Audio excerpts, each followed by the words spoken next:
Ова е долгорочен проблем кој што бара едно долгорочно решение и стратегија, согласно она што ние во Рурална коалиција го работиме и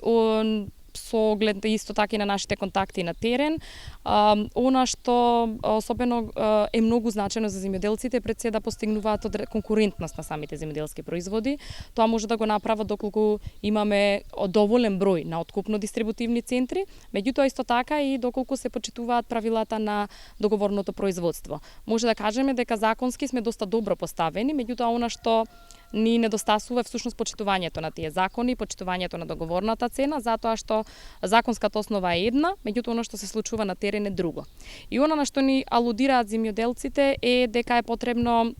да има многу поголеми контроли на терен, особено во делот на откупувачите, нивните односи, често пати да се проверуваат и договорите кои што откупувачите ги склучуваат со земјоделците, а секако многу повеќе да се инвестира и во делот на изградбата и на ладилници и останати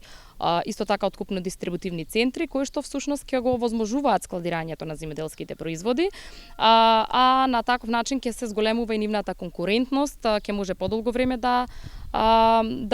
се чуваат таму со цел за да се продадат она кога ќе биде најповолен момент за нив и да постигнат соодветна цена. Исто така тука би напоменала дека особено е значајно што овие години, неколку години наназад имаме зголемување во извозот на земјоделски производи, особено на овошје и зеленчук, меѓутоа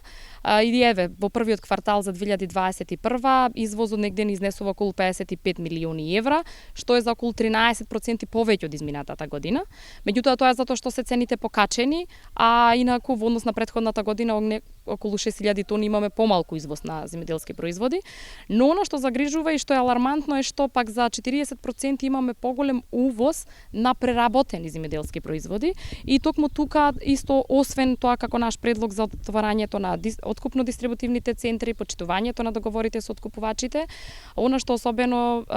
треба да се има во предвид во иднина е како да се зголеми таа конкурентност на земјоделските производи, а тоа може да се направи токму преку преработка или додавање на додадена вредност на земјоделските производи како би биле конкурентни и на домашниот, меѓутоа исто така и на околните па и на светските пазари.